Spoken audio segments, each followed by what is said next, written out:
श्रीमद् भगवद गीता के 18 अध्याय और 700 श्लोकों को आज की पीढ़ियों के प्रत्येक मनुष्य के लिए, चाहे वो कोई भी हो, उसके जीवन में, रिश्तों में, उसके प्रत्येक समस्याओं का समाधान करने के लिए कैसे श्रीमद् भगवद गीता का उपयोग किया जा सकता है, यह बताया गया है।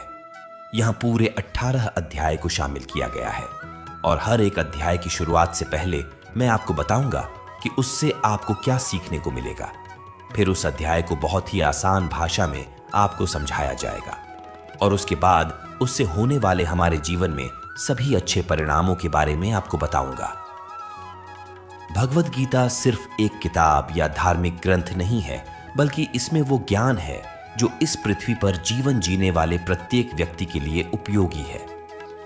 हम सभी अपने जीवन में बहुत कुछ सीखना चाहते हैं और जीवन के हर पहलुओं को समझने की कोशिश करते हैं। ये गीता हमें जीवन जीने का सही तरीका बताती है। हमें यह जानने में मदद करती है कि मरने के बाद हमारे साथ क्या होता है और ये भी बताती है कि ब्रह्मांड कैसे बना है और भगवान के अस्तित्व कैसे हैं। क्या हम पुनर्जन्म लेते हैं? क्या ये जीवन वास्तविक है या एक भ्रम?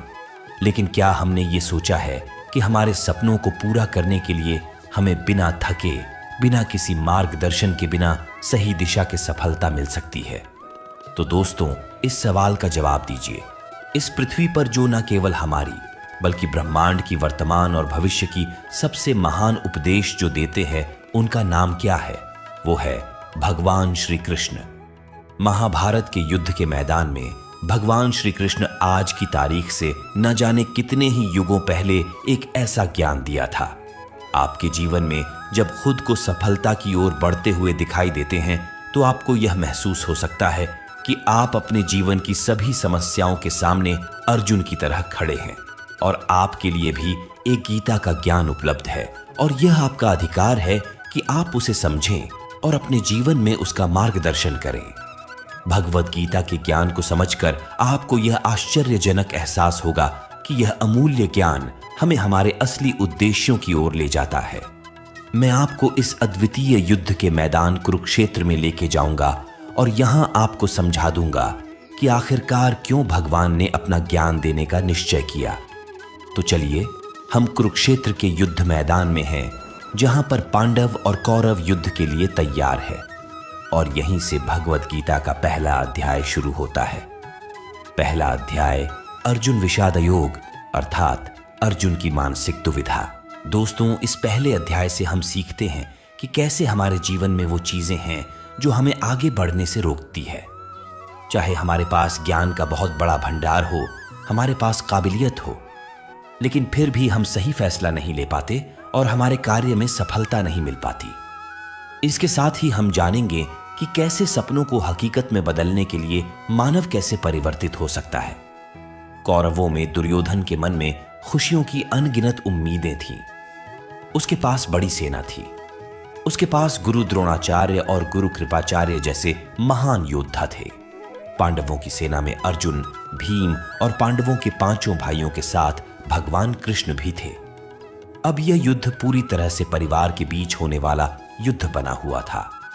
पांडव और कौरव दोनों एक ही बड़े परिवार के थे और इसके बावजूद हर किसी में जीतने का इरादा था।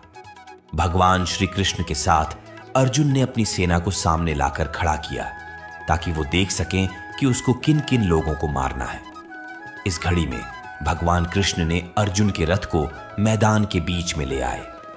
वहां कुरुक्षेत्र के युद्ध मैदान में कौरवों की सेना में अर्जुन के सामने दादा भीष्म और गुरु द्रोणाचार्य खड़े थे और गुरु द्रोणाचार्य ने ही अर्जुन को तीर चलाना भी सिखाया था। अर्जुन ने युद्ध के मैदान में जहां देखा, वहां दोनों ही परिवार वाले और गुरुओं के शिष्य ही नजर आ रहे थे। इस दृश्य को देखकर अर्जुन बहुत ही दुखी हो गए और कृष्ण से बोले कि यहां तो हर कोई मेरा सगा संबंधी है।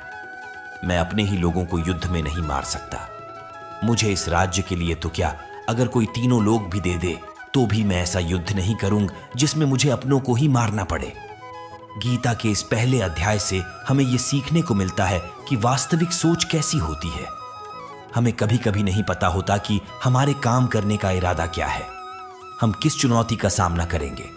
और जब हम किसी बुरी स्थिति का सामना करते हैं तो हम संयम खो बैठते हैं घबरा जाते हैं और अपना वास्तविक धर्म भूल जाते हैं।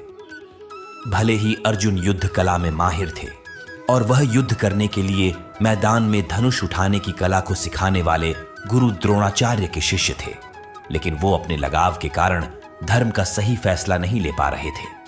इससे हमें यह सीखने को मिलता है कि जब हम जीवन में आगे बढ़ने के लिए तैयार होते हैं तो हमें अपने लगाव को खुद से दूर रखना चाहिए।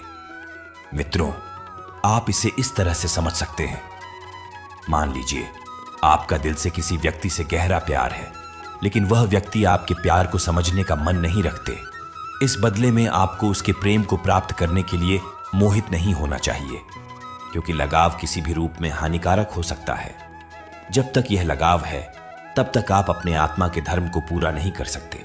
गीता का दूसरा अध्याय सांख्य योग यानी कि पुरुष प्रकृति का विश्लेषण करना। मनुष्य 5 संख्या से बना है: पृथ्वी, पानी, आग, आकाश और हवा। अंत में मनुष्य इसी में मिल जाता है। भगवान श्री कृष्ण ने अर्जुन को बताया कि जीवन में सबसे बड़ा योग कर्म योग है। भगवद गीता के दूसरे अध्याय से हमें भावनात्मक स्थिरता, आत्मा, मृत्यु, पुनर्जन्म के बारे में सीखने को मिलता है। यहां हमें गुस्से के सबसे बड़े कारण और उनके समाधान के बारे में भी बताया गया है।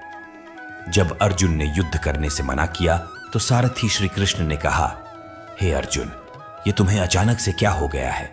तुम जैसे महान योद्धा के मुंह से ऐसी बातें शोभा नहीं देती, इसीलिए अपने इस मन की कमजोरी को छोड़कर युद्ध के लिए फिर से खड़े हो जाओ। इस पर अर्जुन ने कहा कि इस युद्ध से बेहतर है कि मैं एक भिखारी बन जाऊं, क्योंकि मेरे पास यहां तक तो अपनी जिंदगी का कोई अहम मकसद ही नहीं है। मेरे पास सही और गलत का ज्ञान नहीं है, इसलिए मैं आपसे मार्गदर्शन मांगता हूं। श्री कृष्ण मुस्कुराए। क्या कोई इंसान उनसे कुछ मांग सकता है और वो नहीं देंगे? यहीं से शुरू होता है भगवद गीता का ज्ञान, जिससे आपको भी अर्जुन की भावनाओं को जानना और समझना चाहिए। श्री कृष्ण अर्जुन को बोले, क्या तुम अचानक से डर रहे हो? तुम्हें डरना नहीं चाहिए, क्योंकि ये लोग तुम्हारे मारने से ही मरेंगे और तुम्हें ही उन्हें मारना होगा। इन सब लोगों का पिछले जन्म से और आगे के जन्म के साथ कोई संबंध नहीं है। वो तुम्हारे जैसे अनादि है। इसलिए जैसे कि तुम अपने पुराने वस्त्र बदलकर नए पहनते हो, वैसे ही आत्मा शरीर को छोड़ देती है। हे अर्जुन, तू किसी मरे हुए इंसान को जीवित नहीं कर सकता, क्योंकि जीवन और मृत्यु का नियंत्रण सिर्फ मेरे पास है। तू तो उनकी मौत का सिर्फ एक कारण है, और ये लोग मरने के बाद भी मेरे ही पास आएंगे, क्योंकि वे शरीर नहीं है, वो तो आत्मा है, और आत्मा को किसी भी तरीके से नष्ट नहीं किया जा सकता। आत्मा अगले जन्म के लिए इस शरीर को त्याग देती है। जिस प्रकार तू अपने पुराने वस्त्र बदलकर नए पहनता है, इसी तरह से जैसे कोई कछुआ खुद को खुद में ही समेट लेता है, वैसे ही मनुष्य अपनी इच्छाओं को वश में कर लेता है। जो व्यक्ति अपने मन की सभी इच्छाओं और कर्मों के परिणामों को सोचना छोड़ देता है, वही स्थिर बुद्धि कहलाता है। जिसके मन से हर प्रकार का डर, भावना और क्रोध खत्म हो जाता है, वही मनुष्य शांत रहता है। जब हम अपनी इच्छाओं को पूरा करने के बारे में सोचते रहते हैं तो हमें वो इच्छाएं अच्छी लगने लगती है, तो हमें उन इच्छाओं को पूरा करने का मन करता है, और जब उन इच्छाओं को पूरा करने में कोई रुकावट आती है तो हमें गुस्सा आ जाता है, और गुस्से में हम खुद को खो देते हैं, और फिर हम अपने कर्म और धर्म को भूलकर अपनी स्थिति से नीचे गिर जाते हैं। लेकिन जो व्यक्ति अपनी इच्छाओं को वश में करके उनका गुलाम नहीं होता, उसका अंतर्मन शुद्ध रहता है, उसके दुख का अंत हो जाता है, और जब उसके सभी दुख समाप्त हो जाते हैं तो उसकी बुद्धि स्थिर हो जाती है। लेकिन जिसकी इच्छाएं और कामनाएं उसके मन से नहीं जाती है, वो मनुष्य कभी शांत नहीं हो पाता, और जब शांति ही नहीं मिल पाएगी तो वो खुश कैसे रहेगा? उसकी हालत तो वो नाव की तरह होती है जिसको उसकी इच्छाओं की किसी भी दिशा में ले जाने की छूट मिल सकती है। स्थिर बुद्धि वाले प्राणी समुद्र की तरह स्थिर रहते हैं, और इसी प्रकार के जीव मृत्यु के बाद मेरी शरण में आते हैं। मित्रों, अब हम इस अध्याय की वास्तविकता पर आते हैं, और आप में से कई लोग होंगे जिन्होंने अपने प्रियजनों को खो दिया है, और आज तक आप लोगों में से जिन्होंने भी अपने प्रियजनों की मृत्यु का दुख नहीं झेला है, उन्हें यह जान लेना चाहिए कि उनके जीवन में भी उनके अपने किसी सबसे प्रिय की मौत एक दिन अवश्य होगी। लेकिन उस वक्त उदास होने की कोई आवश्यकता नहीं है, क्योंकि खुद भगवान ने ही हमें स्मरण कराया है कि हमें अपने जीवन से पहले भी हम इस संसार में मौजूद नहीं थे और मृत्यु हो जाने के बाद भी नहीं रहने वाले हैं, और इसलिए हमें मौत का डर नहीं होना चाहिए। इसका कारण यह है, या तो हम परमात्मा में हमेशा के लिए मिल जाएंगे या हमारा पुनर्जन्म होगा। और जब सभी लोग आखिर में एक ही जगह मिलेंगे तो बिलाप करने का क्या मतलब रह जाता है। और यही प्रकृति का नियम भी है। और आपको स्मरण रहे कि हम कोई शरीर नहीं है, हम तो केवल आत्मा है और उस परमात्मा के अंश है। और अगर हमें बनाने वाला ईश्वर है तो हमें उनमें ही मिलने का प्रयास करना चाहिए, उनमें ही लीन हो जाना चाहिए। यह संसार तो एक भ्रम है जिससे उस परमात्मा ने बनाया है। हमने देखा था कि अर्जुन निर्णय लेने में असमर्थ थे। जब भी हम कोई निर्णय लेते हैं तो एक ओर हमारा मुंह होता है और दूसरी ओर हमारा वास्तविक कर्म होता है, और इस खेल में हम वो नहीं कर पाते हैं जो हमारा असली काम होता है और हमें जीवन में सफलता के मार्ग पर आगे बढ़ने में मदद करता है। इससे हम एक उदाहरण से समझते हैं। मान लीजिए आपको अपने घर से दूर कहीं किसी और शहर में शिक्षा के लिए या नौकरी के लिए या अपने किसी लक्ष्य को पूरा करने के लिए जाना पड़ रहा है, तो आपको अपने परिवार का मोह तो छोड़ना ही पड़ेगा। हमारे दुखों का सबसे महत्वपूर्ण कारण है हमारे खुद की इच्छाओं के बारे में विचार करना। जब हम अपनी इच्छाओं के बारे में सोचते हैं तो वक्त बीतने के बाद हम उन्हें पूरा करने की कोशिश करते हैं, और जब यह कोशिशें असफल हो जाती है तो हमारे अंदर क्रोध पैदा होता है। और क्रोध एक ऐसी चीज है जिसे कोई भी मनुष्य अपने शरीर को त्यागने से पहले नहीं छोड़ता है। तो फिर आप अपने जीवन के बाकी हिस्से में सच्ची खुशियों को कैसे प्राप्त कर सकते हैं? आप हमेशा अपने आप को समस्याओं से घिरा हुआ ही पाएंगे, क्योंकि यह दुनिया तो केवल आपकी खुद की छाया ही तो है। अब आप सोच सकते हैं कि जीवन में कोई इच्छा नहीं रखने से सफलता कैसे हो सकती, कैसे आप अपना नाम कमा सकते हैं। इसके बारे में भगवान श्री कृष्ण ने कहा है कि सबसे पहले आपको अपने कर्म को पहचानना होगा, यानी आपके लिए वो क्या करना जरूरी है जो आपको अपने लक्ष्य की प्राप्ति में सहायक होगा। और इसके बाद सफल होने की उम्मीद या असफल होने का भय दिल में पैदा नहीं किए बिना अपने कार्य को कैसे करें, क्योंकि आपको लगेगा कि ये कार्य मैं नहीं बल्कि स्वयं भगवान कर रहे हैं। और इसी प्रकार आपकी हिम्मत भी कभी नहीं टूटेगी, क्योंकि आपको ये लगेगा कि आप खुद नहीं बल्कि परमात्मा कर रहे हैं। तीसरा अध्याय, कर्मयोग। भगवद गीता के तीसरे अध्याय में हम यह जानेंगे कि कौन सी दो चीजें हैं जो हमें इस दुनिया में सफलता प्राप्त करने में मदद कर सकती है। हम इसमें यह भी समझेंगे कि हम क्या है और कैसे हम अपने मन को नियंत्रित कर सकते हैं। हम अपनी बुरी आदतों को कैसे छोड़ सकते हैं और अपनी मनचाही मंजिल कैसे प्राप्त कर सकते हैं। अर्जुन ने पूछा, क्या ज्ञान कर्म से ज्यादा महत्वपूर्ण है? आप तो सन्यासी बनने की बात कर रहे हैं, लेकिन फिर भी युद्ध करने की सलाह दे रहे हैं। कृपया बताएं, मैं ज्ञान का मार्ग चुनूं या कर्म का मार्ग? श्री कृष्ण ने उत्तर दिया, इस संसार में मैंने खुद दो प्रकार के योग दिए हैं। एक है ज्ञान योग और दूसरा है कर्म योग। तुम मनुष्य हो और तुम अपने शरीर के कर्मों को पूरी तरह से छोड़ नहीं सकते। तुम्हें हर दिन काम करना ही पड़ेगा, जैसे कि तुम्हें खाना खाना है और सांस लेना है। और अगर तुम अपनी इच्छाओं को किसी भी प्रकार से रोकने की कोशिश करोगे तो तुम्हारे मन में कभी भी यह संदेह नहीं होने वाला कि तुम अपनी इच्छाओं के बारे में नहीं सोचोगे। इसका अर्थ है कि तुमसे जाने अनजाने में कर्म तो हो ही जाएगा, क्योंकि तुम मनुष्य ही तो हो। तो तुम अपने धर्म से भी बंधे हो, इसलिए तुम्हारे लिए सन्यास के रास्ते की जगह कर्म का रास्ता ज्यादा सही है। मतलब ज्ञान योग या सांख्य योग की जगह कर्म योग उचित होगा। इसलिए तुम यह सोचो कि यह काम तुम नहीं कर रहे हो, बल्कि तुम्हारा शरीर प्रकृति का गुलाम होकर कर रहा है। फल की इच्छा किए बिना अपना कर्म योग को करो, क्योंकि अगर तुम अपने आप को स्वयं के कर्म का करने वाला नहीं मानोगे तो मैं तुम्हारा कर्ता बनूंगा, और जब मैं तुम्हारा कर्ता बनूंगा तो तुम्हें बिना मांगे ही वह सभी सुख सुविधाएं दूंगा जिसकी तुम्हें जरूरत होगी।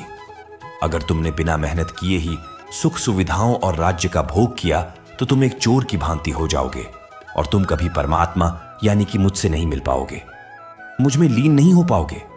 जिस तरह से महान लोग खाने के लिए नहीं बल्कि जीने के लिए खाते हैं, उसी तरह से तुम भी परिणाम के लिए नहीं बल्कि भलाई के लिए युद्ध करो। हे अर्जुन, तुम मनुष्य में सबसे बड़े हो, इसलिए जैसा तुम करोगे ठीक वैसा ही तुम्हारी संतान या आने वाली सभी पीढ़ियां करेंगे। अर्जुन, तुम मुझे ही देख लो, मैं तो भगवान हूं।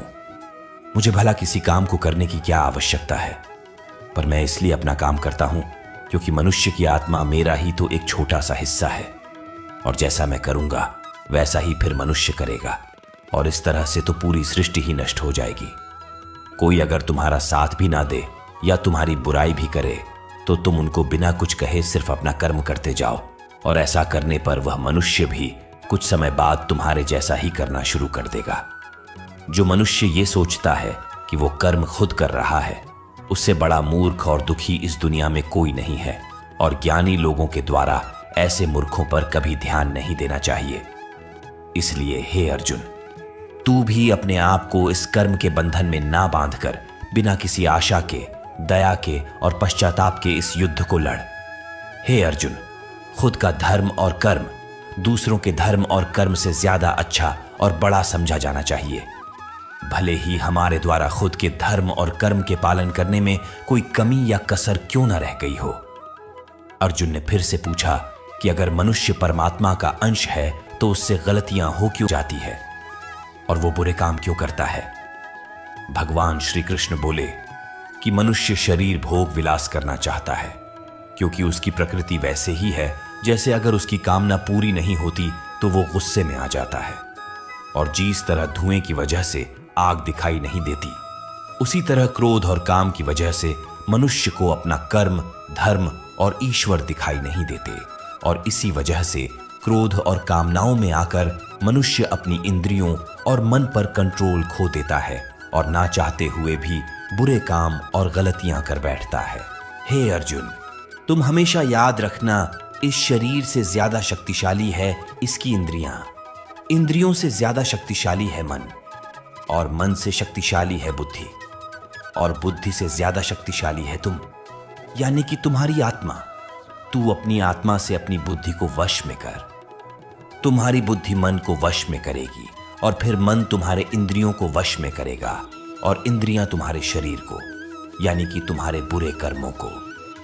मित्रों, श्री कृष्ण द्वारा कही गई बातों को अगर हम आज के परिवेश में देखें तो इस दुनिया में परिणाम दो चीजों से आती है, ज्ञान और कर्म।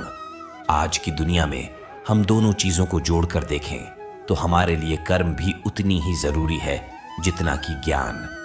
ज्ञान का मतलब यह नहीं है कि आप कुछ भी उठाकर पढ़ लिया, बल्कि ज्ञान का मतलब तो यह है कि आप यह सबसे पहले जान लें कि आपके लक्ष्य क्या है, आपकी काबिलियत और आपकी समस्या क्या क्या है, और इन सबको मिलाकर अपने लक्ष्य तक पहुंचने की आपकी प्लानिंग क्या क्या है। यह है आपकी ज्ञान, यानी कि नॉलेज। इसके अलावा आपको एक और चीज ध्यान में रखनी है कि आप शरीर नहीं हो, आप केवल एक आत्मा हो। आपकी आत्मा यानी कि आप खुद अपनी अच्छी बुरी भावनाओं, अपने विचार से भी बहुत ऊपर हो, और अगर आप इस तरह से सोचोगे तो अवश्य ही आपकी समस्याएं दूर हो जाएंगी और वो बहुत छोटी लगने लगेगी। इस अध्याय में आगे बढ़ने पर हम दूसरे रास्ते के बारे में जान लेंगे। श्री कृष्ण कहते हैं कि हमें कभी ये नहीं सोचना चाहिए कि कर्म हम कर रहे हैं, हमें यह सोचना है कि हमारे द्वारा ईश्वर कर रहे हैं, और जब हम इस तरह से सोचेंगे तो हमारे जीवन में दो अच्छे प्रभाव होंगे। पहला ये कि आप अपनी मेहनत के परिणाम को लेकर आपको कोई भी टेंशन नहीं होगी, और दूसरा ये कि आप अपने मन को स्थिर करके सबसे ज्यादा मेहनत करने लगोगे। सभी शब्दों की बजाय यह आपको समझना चाहिए कि आपको कभी भी अपने कर्मों के परिणामों पर खुश या दुखी होने का अधिकार नहीं है, क्योंकि श्री कृष्ण के उपदेशों के अनुसार मनुष्य को केवल कर्म करने का अधिकार है। इसके साथ ही आप किसी भी बुरी आदत से कैसे मुक्त हो सकते हो, इसका विचार करें। इसे बहुत ही सरल शब्दों में समझाया जा सकता है। आप अपने आप को भगवान का छोटा सा अंश अर्थात आत्मा ही समझे, और इसके बाद आप जब अंतर्ध्यान से यानी अपने आत्मा के ध्यान से अपने मस्तिष्क को नियंत्रित रखोगे और मस्तिष्क से अपने मन को, और फिर जब आपका मन आपकी शारीरिक इंद्रियों को नियंत्रित कर लेता है तो बुरी आदतों को छोड़ना कुछ भी मुश्किल नहीं होगा। दोस्तों, आगे बढ़ने से पहले आपसे ये विनती है कि अगर इस वीडियो से आपने कुछ भी सीखा तो वीडियो को लाइक कर दीजिए और अजय हिंदी कहानियां चैनल को सब्सक्राइब कर दीजिए। चलिए आगे बढ़ते हैं।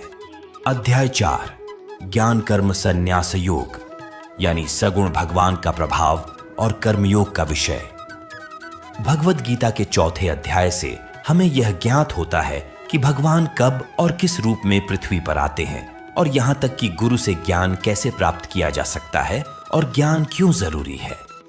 श्री कृष्ण ने अर्जुन से कहा है, अर्जुन, मैंने इस महान गीता ज्ञान को बहुत पहले बताया था, लेकिन समय के साथ वो ज्ञान समाप्त हो गया है। इस पर अर्जुन श्री कृष्ण से पूछते हैं, कृपया बताइए कृष्ण, आप तो अब वर्तमान काल में हैं, तो आप बहुत पहले के समय में ऐसा कैसे कर सकते हैं। श्री कृष्ण ने उत्तर दिया, हे अर्जुन, तुझे ये नहीं पता कि तेरे और मेरे कितने जन्म हो चुके हैं। जब इस संसार में धर्म का अस्तित्व संकट में होता है, तब मानव रूप में अधर्म का नाश करने के लिए इस धरती पर आता हूं और कर्म करके अपने शरीर को यहीं छोड़कर वापस जाता हूं। जैसे कोई शिष्य मुझे अत्यधिक प्यार करता है, उसी तरह से मैं अपने शिष्यों से अत्यधिक प्यार करता हूं। हालांकि मैंने इस संसार को बनाया है, लेकिन मैं यह नहीं सोचता कि यह मेरे द्वारा बनाया गया है। इसलिए मनुष्य को कर्म करते समय यह कभी नहीं सोचना चाहिए कि मैं कर रहा हूं। वह मनुष्य जो किसी कर्म के फल और सुख दुख होकर कर्म करता है, वही सबसे बड़ा है। जिसके पास अपने शरीर पर कोई अहंकार नहीं होता, वो अपनी इंद्रियों को नियंत्रित करता है, वही व्यक्ति सबसे श्रेष्ठ होता है। और अर्जुन, जो इस भूमि पर खुश नहीं रह सकता, वो कहीं भी खुश नहीं रहता। इसलिए किसी मनुष्य को अपने गुरु को पहचान कर, अपनी इंद्रियों को नियंत्रित करके, अपने लोक को छोड़कर उनकी सेवा करने का प्रयास करना चाहिए, ताकि वे उनसे वो ज्ञान सीख सकें जिससे कि बड़े से बड़े पापी भी मेरी शरण में आ सकते हैं। जिस प्रकार आग सूखी हुई लकड़ी को जला देती है, उसी तरह से गुरु से प्राप्त किया गया ज्ञान अज्ञानता को दूर कर देता है।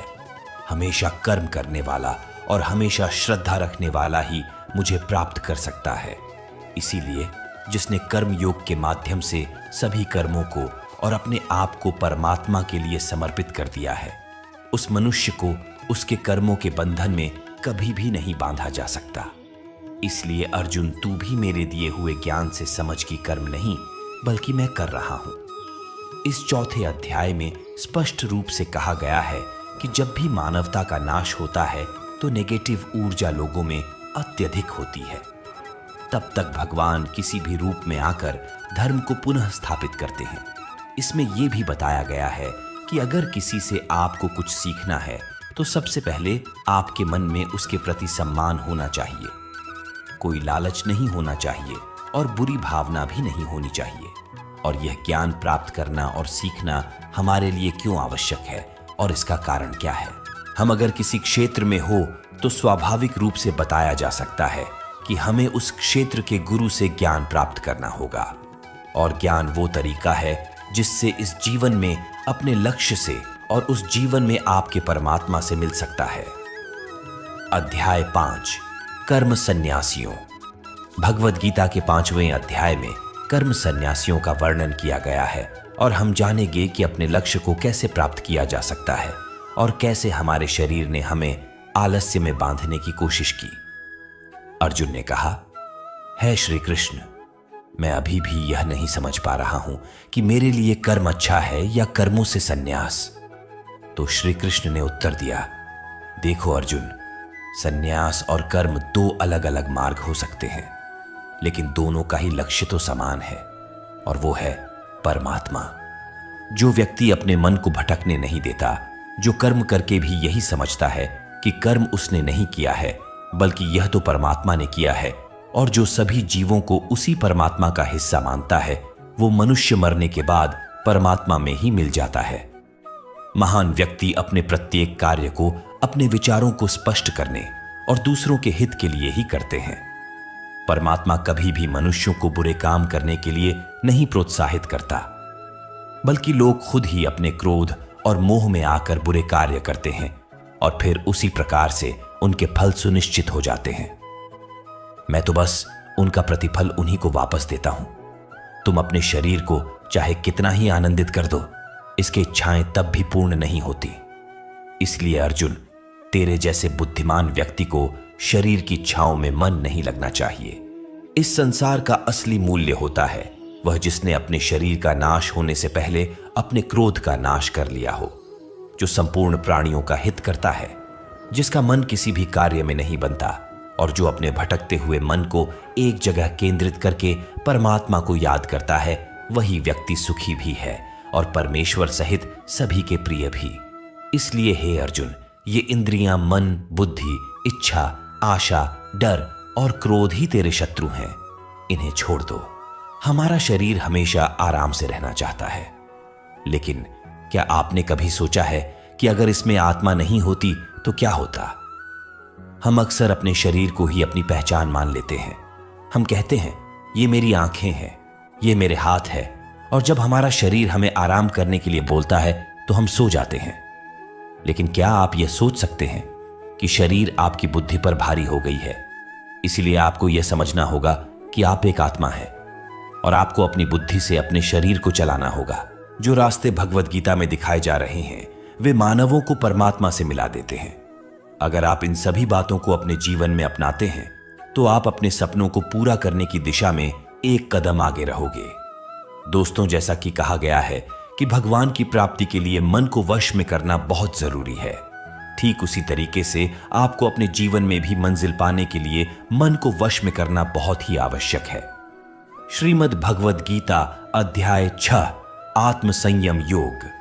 भगवद गीता के 6ठे अध्याय में हम जानेंगे कि एक योगी क्या होता है और योगी कैसे बनते हैं, अर्थात आज के जीवन में वह व्यक्ति जो अपने जीवन में महत्वपूर्ण कुछ करना चाहता है। इसके साथ ही हम ये भी जान लेंगे कि क्या होता है अगर आपने इस जीवन में बहुत मेहनत की लेकिन फिर भी आपका सपना पूरा नहीं हुआ। श्री कृष्ण बोले, केवल अपने सांसारिक कर्मों को त्यागने वाला ही योग्य नहीं होता। इसका मतलब है कि योगी वही होता है जो अपने कर्मों को त्याग कर आत्मा की ओर बढ़ता है। उसका मार्ग सफलता की ओर जाता है, चाहे फिर भी उसे कोई भी मुश्किल का सामना करना पड़े। योगी अपने उद्देश्य को हासिल करने में सफल होता है क्योंकि उसका मन परमात्मा की ओर होता है। वो व्यक्ति जो करने योग्य सभी कार्य को पूरी ईमानदारी से निभाता है, उसके फल की प्राप्ति की लालसा नहीं करता, वही असली योगी कहलाता है। जो व्यक्ति अपने मन पर विजय पा लेता है, उसके लिए संसार में और कुछ जीतने की अत्यंत आवश्यकता नहीं होती, और जिसका मन इधर उधर चलता रहता है, उसके लिए संसार में कुछ भी प्राप्त करना सरल नहीं होता, क्योंकि हमारा प्रिय मन हमारा साथ ही होता है, और अगर हम उसके गुलाम बन जाते हैं तो वो हमारा सबसे बड़ा दुश्मन बन जाता है। जो व्यक्ति अपने मन के और संसार के किसी भी विचार या वस्तु से प्रभावित नहीं होता और जो मित्र, शत्रु, महात्मा, पापी, जीव जंतु आदि के प्रति समान दया भाव रखता है, वही योग्य की वास्तविक पहचान होती है।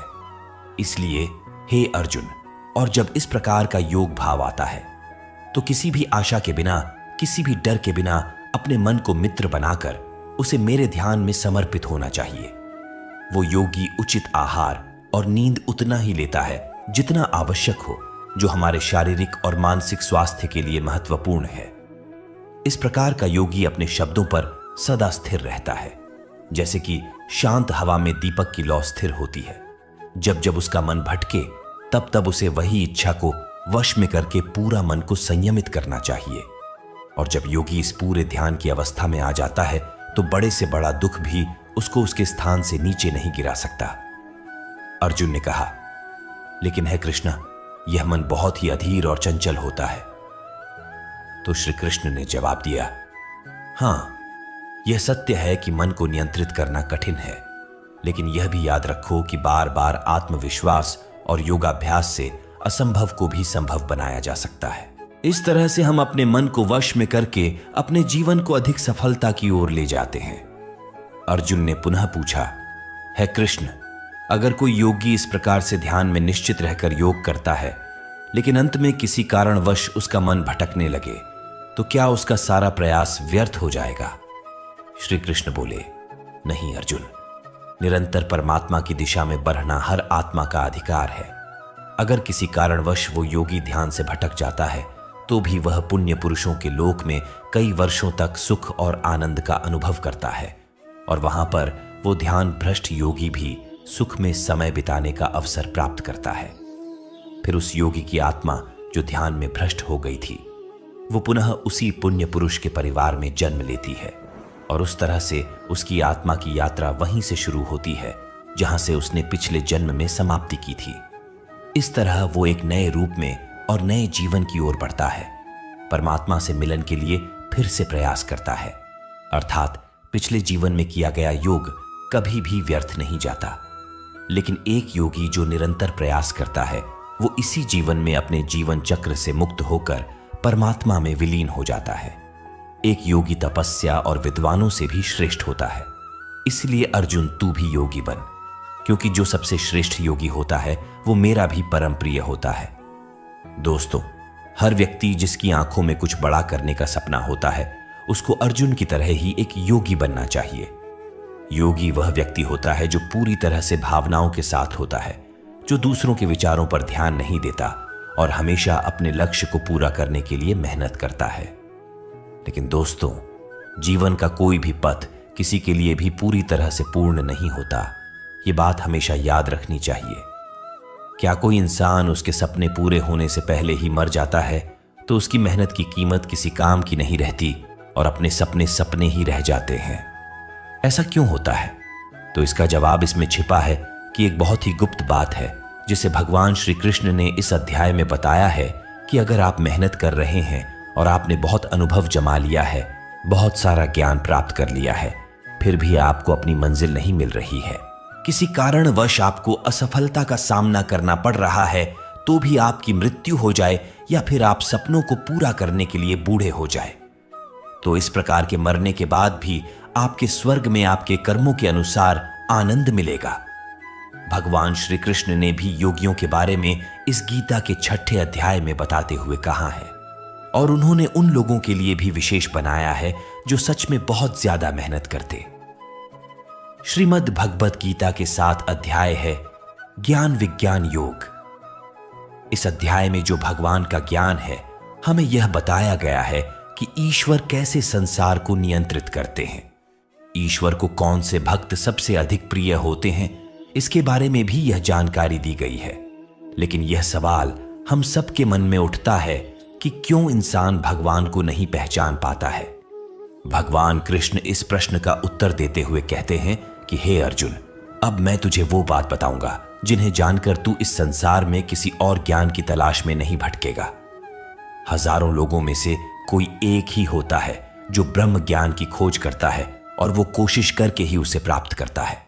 और ऐसे हजारों कोशिशें करने वालों में से कोई एक ही मेरे प्रेम में विश्वास और समर्पण के साथ प्राप्त कर पाता है। मेरे 2 रूप हैं, एक जन रूप जिसमें पृथ्वी, वायु, जल, अग्नि और आकाश, साथ ही मन, बुद्धि और अहंकार हैं। वही दूसरा है चेतना रूप जिसमें सृष्टि का चक्र है। समय को भी मैं ही निरंतर चलाता हूं। जल, ओंकार, चंद्रमा, सूरज मैं ही हूं। पृथ्वी की सभी पवित्र ग्रंथ, बुद्धिजीवियों का तेज, अग्नि और तपस्वियों का तप, धर्मों का पवित्र कर्म, अलग अलग समयों का काल और बलवान का बल भी मैं ही हूं। इस संसार के लोग सांसारिक गुणों के बंधन में हैं, इसलिए मैं किसी को अपने असली रूप में नहीं दिखाई देता हूं। और वास्तविकता में ये संसारी गुण भी मेरी माया ही तो है। मगर जो मनुष्य इस मोह माया को तोड़ देता है वो मेरा भक्त बन जाता है।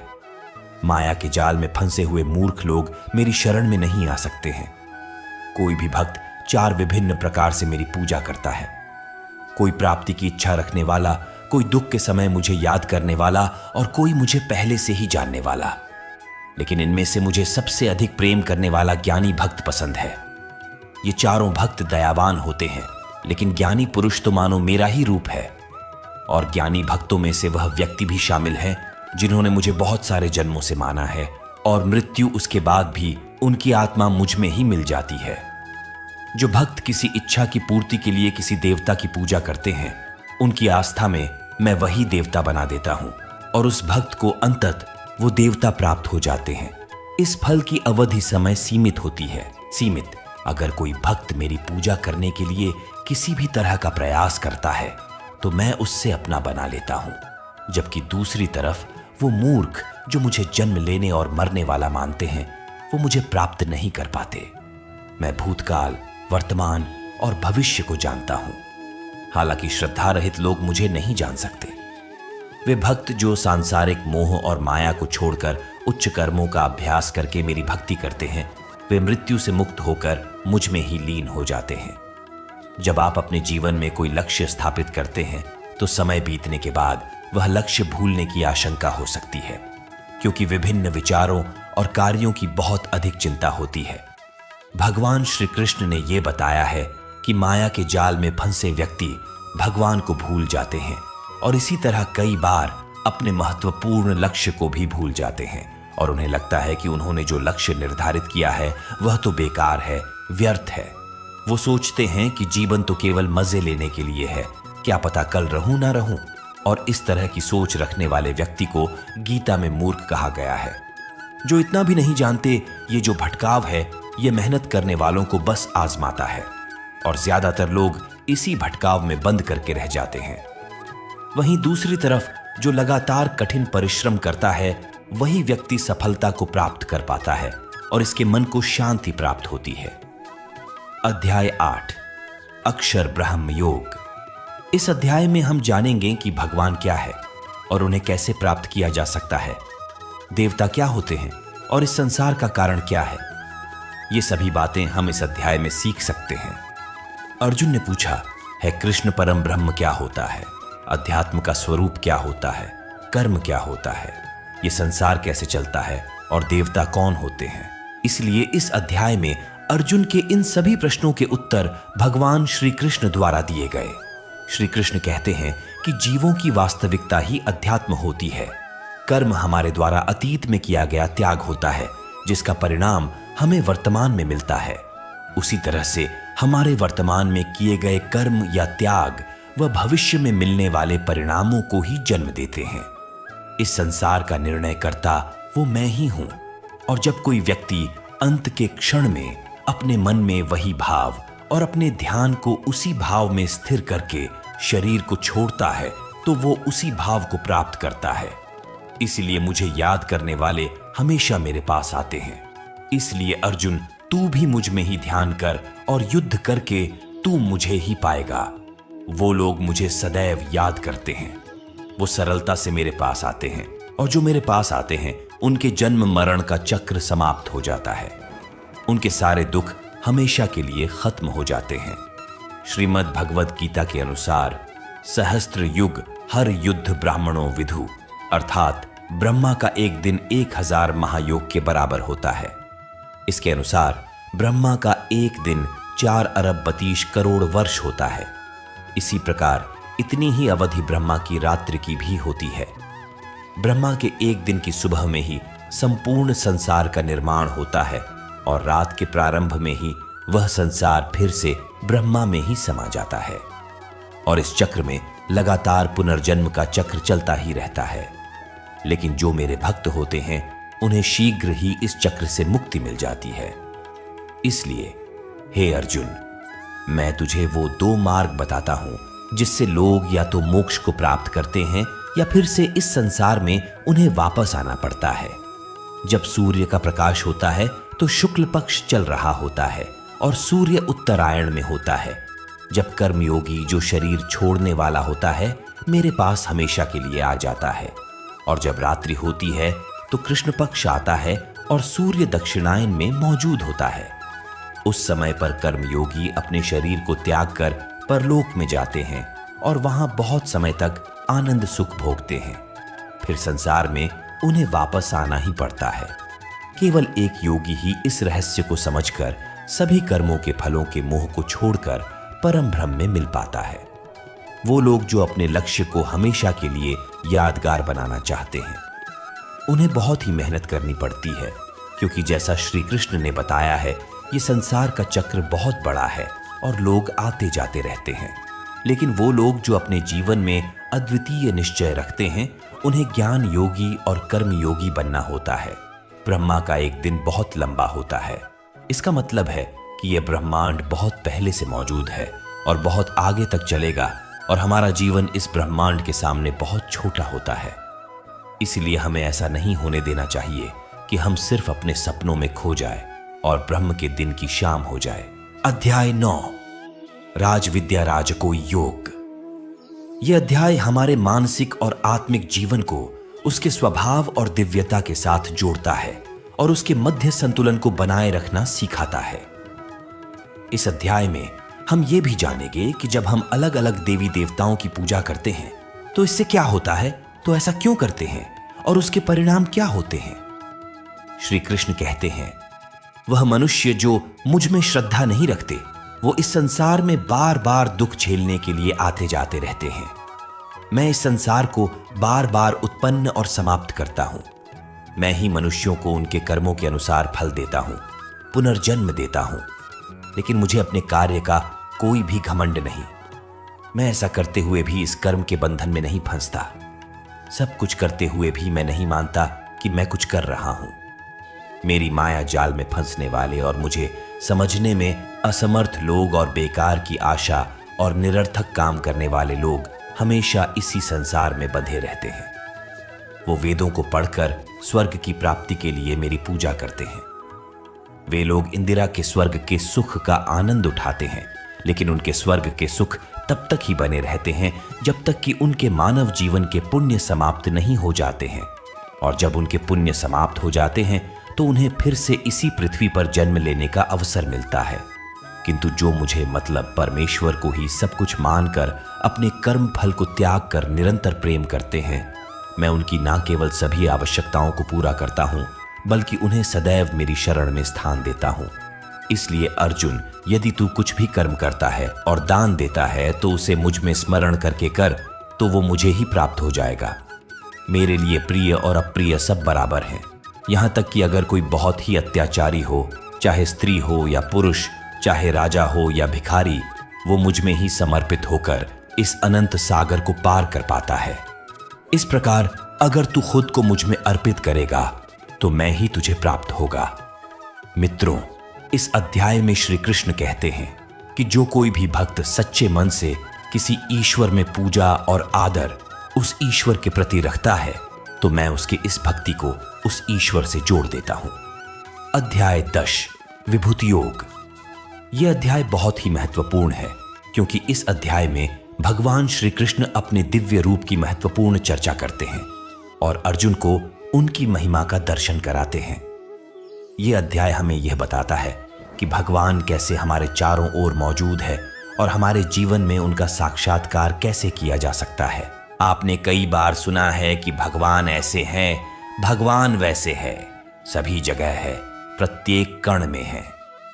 श्री कृष्ण कहते हैं, हे अर्जुन, तू मेरा सच्चा मित्र है और मुझसे प्रेम करता है, इसलिए अब मैं तुझे स्वयं का वास्तविक परिचय देता हूं।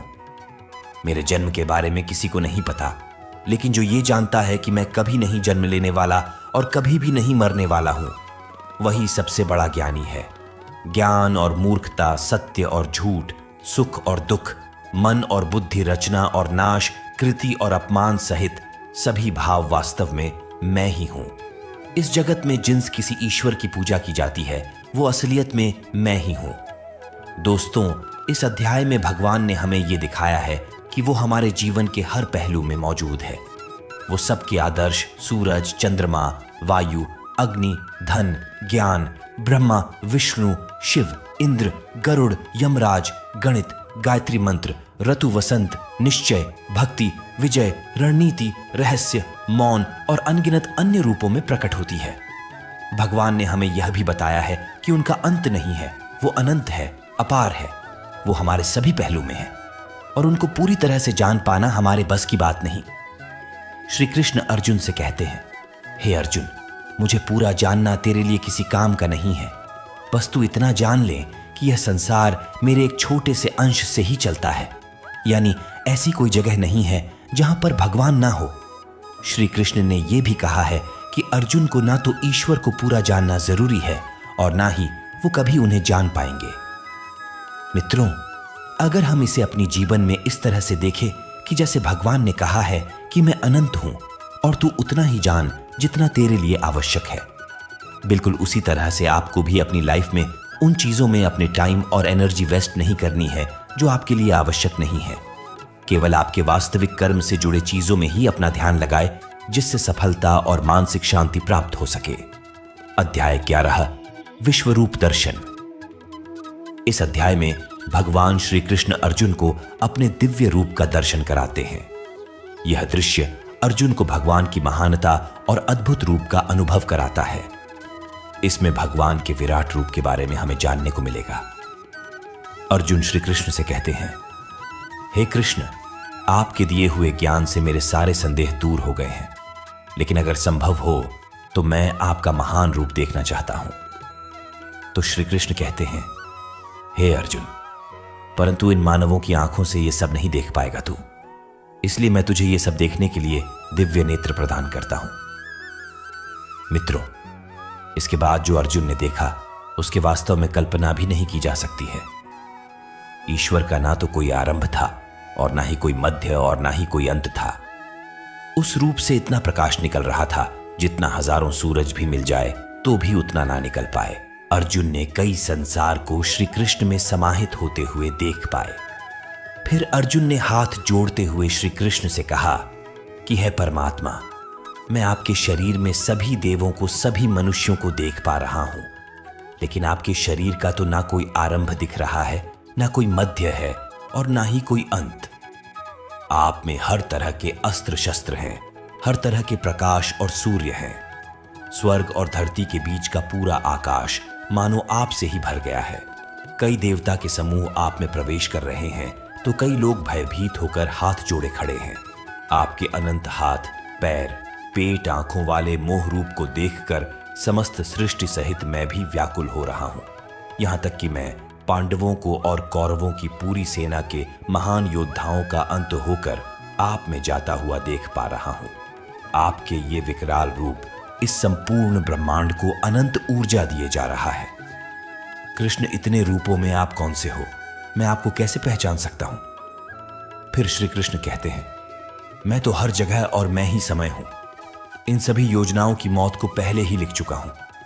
तू तो सिर्फ इनकी मौत का कारण है, मारने वाला तो मैं ही हूं।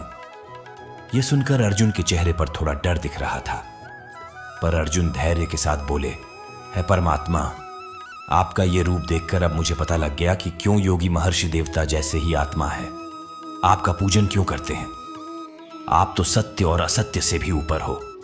आपके इस रूप की व्याख्या करने के लिए मेरे पास शब्द ही नहीं है। आप ही इस संसार के पालनकर्ता और विनाशक हो।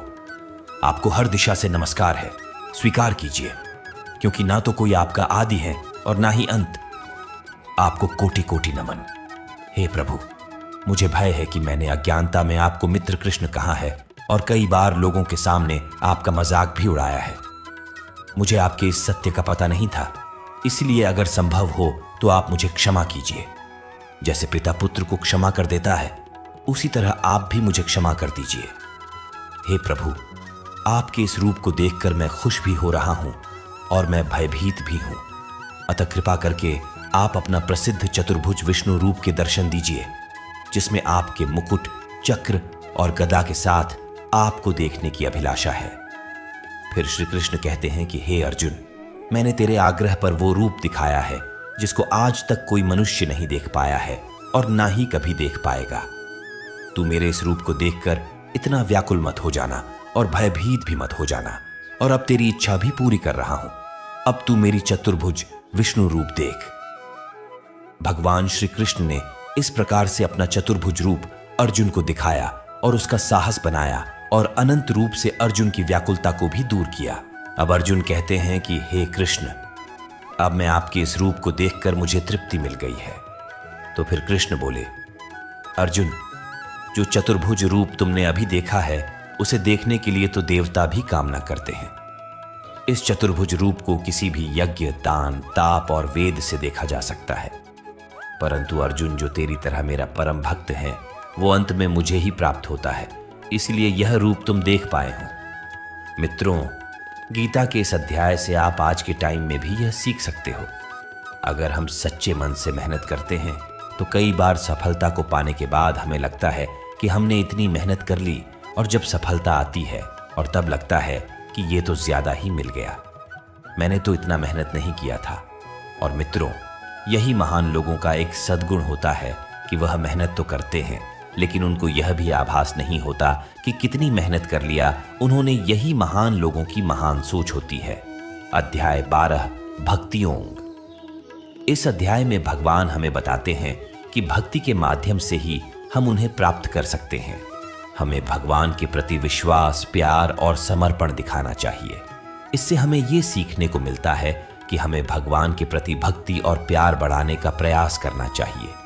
जो व्यक्ति हर तरह के सुख और दुख, वस्त्र और मित्रता, लाभ और हानि, मोह और इच्छा, हर तरह के मौसम से दूर रहता है और सभी प्राणियों को एक समान नजरिए से देखता है, और जो अपने मन और इंद्रियों को पूरी तरह से वश में रखता है, वही परम आनंद को पाता है। जो निंदा और प्रशंसा को एक समान समझता है, किसी भी स्थान पर किसी भी आहार के साथ रह सकता है, वो भक्त मेरे लिए बेहद प्रिय है।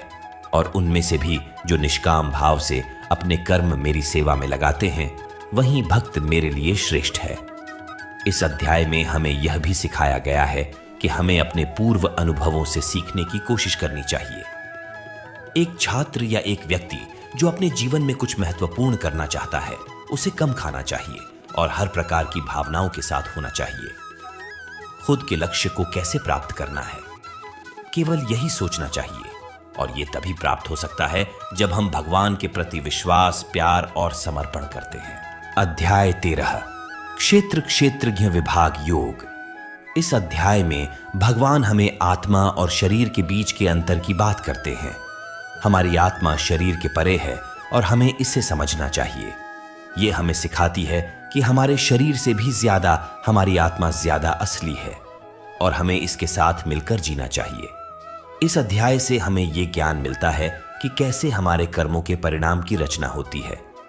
श्री कृष्ण हमें बताते हैं, यह शरीर एक क्षेत्र है, जैसे कि खेत एक क्षेत्र होता है। खेत में हम बीज बोते हैं और उसके सही समय पर फल होता है। इसी तरह हमारे जीवन में भी हम कर्म के बीज बोते हैं और उसका सही समय पर हमें फल मिलता है। इसीलिए शरीर को क्षेत्र कहा गया है। इस क्षेत्र और क्षेत्रज के ज्ञान को विभिन्न तरीकों से विद्वानों द्वारा व्याख्या किया गया है। आय जिसमें 5 महाभूत मन, बुद्धि, अहंकार और सभी इंद्रियां शामिल हैं। साथ ही सुख, दुख, चेतना, शरीर, धैर्य भी इसमें शामिल है। श्री कृष्ण कहते हैं, परम ज्ञान क्या होता है, इसका उत्तर मैं तुझे दूंगा। मानव में कोई भी गुण हो, वह गर्व करने योग्य नहीं होता। हमें किसी भी प्राणी को सताने का कोई अधिकार नहीं है। हमें दूसरों के प्रति क्षमा भाव रखना चाहिए। हमें गुरु की सेवा करनी चाहिए। हमारी मन और वाणी में सरलता होनी चाहिए। हमारे मन और सभी इंद्रियों को पूरी तरह से नियंत्रित होने चाहिए। हमें खुद को किसी भी भावना में नहीं बहने देना चाहिए। हमें संतान, जीवन साथी, घर और धन में मोह नहीं करना चाहिए। हमें अच्छे और बुरे में समान भाव रखना चाहिए और ऐसे लोगों से दूरी बनानी चाहिए जो किसी के साथ स्वार्थपूर्ण होते हैं। हमें एकांतवास में अपने मन को शुद्ध करना चाहिए और हमें परमेश्वर में पूरी तरह समर्पित और ध्यान मग्न रहना चाहिए। हे अर्जुन, अब मैं तुझे परम ब्रह्म के बारे में कहूंगा जो सर्वव्यापी है। वो सब इंद्रियों के साथ भी इंद्रियों के बिना है और वो निर्गुण होकर भी सभी गुणों के साथ है। वो सभी सजीवों और निर्जीव में है। वो दूर भी है और पास में भी है, लेकिन फिर भी जानने में नहीं आता। वो है ब्रह्म की तरह जीवन उत्पन्न करता है, विष्णु की तरह है, पालन करता है और शंकर की तरह विनाश भी करता है। वो अलग अलग कालों में होते हुए भी एक जैसा लगता है और एक ही काल में भी अलग अलग तरह का होता है। यह माया का भी महामाया है, परम से भी परम है और सभी प्राणियों के साथ उनके हृदय में निवास करता है। परंतु इसके बाद भी यह जानने योग्य है कि हे अर्जुन, इस प्रकृति और पुरुष का भी कोई आरंभ नहीं है, क्योंकि प्रेम और घृणा और तीनों तरह के गुण से ही आते हैं। कार्य और कार्यों को करने वाली इंद्रियां भी प्रकृति से ही उत्पन्न होती है। प्रकृति से जन्मा मनुष्य प्रकृति के ही गुणों को भोगता है और इन्हीं गुणों के अनुसार ही उसका जन्म और मरण तय होता है। इस तरह से जो भी मनुष्य पुरुष और प्रकृति के ज्ञान को जानता है, वो कर्म करता हुआ भी मुझे प्राप्त होता है और मुझ परमात्मा को हर मनुष्य अपने अलग अलग तरीके से पाता है। और जो मंद बुद्धि होते हैं वो तो इस ज्ञान को सुनकर और मेरी प्रकृति को जानकर ही वो भी मृत्युलोक से मुक्त हो जाते हैं। यह अध्याय हमें सिखाता है कि हमारे शरीर के बाहर हमारी आलसी हमारी असली आत्मा है और हमें उसके साथ मिलकर रहना चाहिए। अध्याय 14 गुणत्रय विभाग योग अर्थात गुणों का महत्व। इस अध्याय में भगवान गुणों के बारे में बताते हैं, सत्व, रजस और तमस के गुण। श्री कृष्ण कहते हैं, हे अर्जुन, अब मैं तुझे संसार के उन 3 गुणों के बारे में बताऊंगा जो आत्मा को शरीर से बांधते हैं और जिन्हें जानकर कोई भी मनुष्य मुझे पा सकता है। ये 3 गुण है, सत्वगुण, रजोगुण और तमोगुण। सत्वगुण सभी गुणों में श्रेष्ठ है और ये ज्ञान और सुख से जुड़ा होता है। कामना और आसक्ति से उत्पन्न होता है जो कर्म और उसके फल में बनता है। रजोगुण मनुष्य को कर्म करवाता है और उसे अविचलित रहने नहीं देता। यह कामना और आसक्ति से उत्पन्न होता है। तमोगुण मनुष्य को बोझिल और मनुष्य को उसे आलस्य और निद्रा में बाधित करता है। ये 3 गुण मनुष्य की प्रवृत्ति को प्रभावित करते हैं। जिस प्रकार सत्वगुण बढ़ जाता है तो मन में शांति और ज्ञान बढ़ता है, वहीं समय रजोगुण को बढ़ता है। जब रजोगुण बढ़ता है तो मन में लालच और स्वार्थ का आभास होता है और तब तमोगुण बढ़ता है। तमोगुण में अंधकार होता है और व्यक्ति मनोबल के खोने का अनुभव कर सकता है। ये 3 गुणों को वश में कर जो व्यक्ति इन 3 गुणों के बारे में जानता है, तब वो अपने कर्तव्य को पालन करते हुए संसार से मुक्त हो जाता है और मुक्त होकर वो परम ब्रह्म को प्राप्त होता है। दोस्तों, ये तीनों गुण सभी के जीवन में महत्वपूर्ण है। अगर आप सकारात्मक परिणाम की कामना करके मेहनत कर रहे हैं तो यह निश्चित नहीं है कि आपको खुशी होगी या आप दुखी हो गए।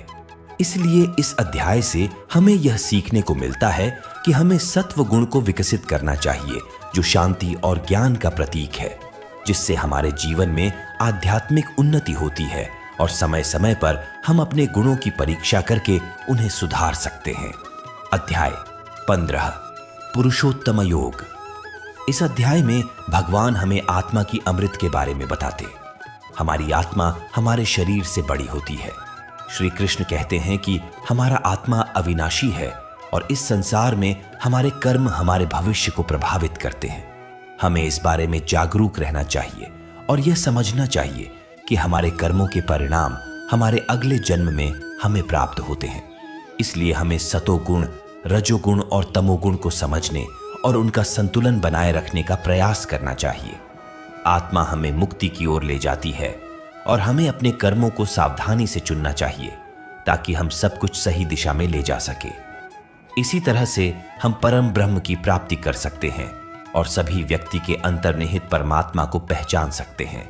इस अध्याय से हमें यह सीखने को मिलता है कि हमें सत्व गुण को बढ़ाने का प्रयास करना चाहिए और अपने अंदर के तमोगुण और रजोगुण को कम करने का प्रयास करना चाहिए, जिससे हम अपने जीवन में सफलता और आत्मा की मुक्ति की दिशा में आगे बढ़ सके।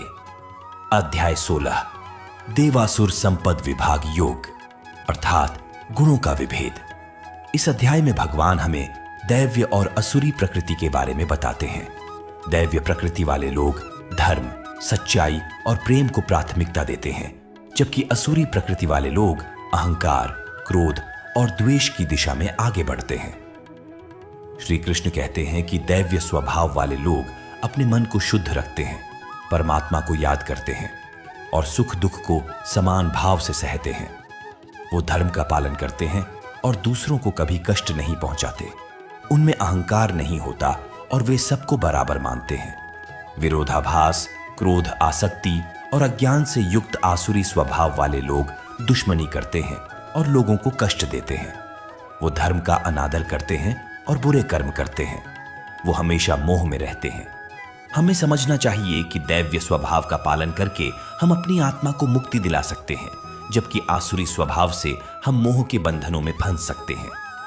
इस अध्याय से हमें ये सीखने को मिलता है कि हमें दैव्य स्वभाव का पालन करना चाहिए और आसुरी स्वभाव से बचना चाहिए। इस अध्याय से हमें यह भी सीखने को मिलता है कि हमें सात्विकता का अनुसरण करना चाहिए और आपसी सम्मान, धर्म और शांति की दिशा में अग्रसर होना चाहिए। राजस और तामस की ओर नहीं बढ़ना चाहिए, क्योंकि यह हमें बंधनों में फंसा सकते हैं। अध्याय 17 श्रद्धा त्रय विभाग योग अर्थात श्रद्धा का महत्व। यह अध्याय भगवद गीता का अहम अध्याय है जो हमें श्रद्धा और धारण के महत्व के बारे में सिखाता है। श्रद्धा का अर्थ होता है विश्वास और यह हमारे जीवन में अत्यधिक महत्वपूर्ण है। इस अध्याय में भगवान हमें यह बताते हैं कि हमें अपने कर्मों को ईमानदारी से करना चाहिए और अपनी धारणाओं में स्थिर रहना चाहिए। हमें भगवान के लिए आदर्श बनना चाहिए और विश्वास से उनका पालन करना चाहिए। इससे हमारे जीवन में सुख, शांति और सफलता की प्राप्ति होती है। श्री कृष्ण अर्जुन से कहते हैं, हे अर्जुन, हमें कर्मों को सही तरीके से करना चाहिए और उन्हें ईश्वर के लिए समर्पित करना चाहिए।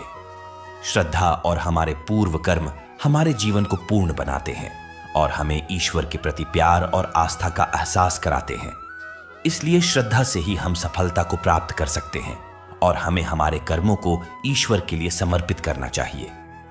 हमें अपने जीवन में सच्ची और दिल से आस्था बनानी चाहिए क्योंकि वो हमें आदर्श और आदर देती है जो अंततः हमारे जीवन को संवारती है। अध्याय 18 मोक्ष संन्यास योग। दोस्तों, इस अध्याय में हमें त्याग और संन्यास के बीच परस्पर संबंधों के बारे में बताया गया है और इसीलिए यह अध्याय बहुत ही ज्यादा महत्वपूर्ण हो जाता है क्योंकि त्याग और संन्यास के रास्ते भी मोक्ष की प्राप्ति की जा सकती है। अब वो कैसे, चलिए इस अध्याय में जानते हैं। वास्तव में त्याग और संन्यास एक ही है। इस पूरे गीता ग्रंथ का सार आपको इसी विचार में मिलेगा, इसलिए आपको इस अध्याय को ध्यान से सुनना चाहिए। अर्जुन ने सवाल किया है, कृष्ण, मुझे त्याग और संन्यास के बारे में जानना है, कृपा करके इसके बारे में बताइए। श्री कृष्ण ने कहा, हे अर्जुन, इस संसार में कुछ लोग कर्मों के फलों को छोड़ने को ही त्याग कहते हैं और अगर कर्मों को ही त्याग दें तो उसको संन्यास कहते हैं। कुछ लोग सभी कर्मों को दोष भरे मानकर उनका त्याग करने के लिए बोलते हैं और कुछ लोग ये बोलते हैं कि यज्ञ, तप और दान वाले कर्म कभी भी नहीं त्यागना चाहिए। इसलिए अर्जुन, अब तू मेरे से त्याग और संन्यास को अच्छी तरह से समझ। इन दोनों में सबसे पहले मैं त्याग के बारे में बताऊंगा और ये त्याग भी 3 तरह के होते हैं, सत्व, राजस और तमस। यज्ञ, तप और दान ये तीनों त्याग के योग्य नहीं है बल्कि फल की इच्छा के बिना किया जाता है। यज्ञ, तप और दान यही सात्विक त्याग कहे जाते हैं, मतलब जो शास्त्रों में दिया गया कर्म और धर्म है जिसमें फल और आसक्ति नहीं है उसको सात्विक त्याग कहा जाता है। किसी अन्य कारण के लिए अगर किसी कर्म का त्याग किया जाता है तो उसे तामस त्याग कहते हैं। जो व्यक्ति किसी भी काम से ना तो प्रेम करता है और ना ही नफरत करता है वही सच्चा त्यागी होता है।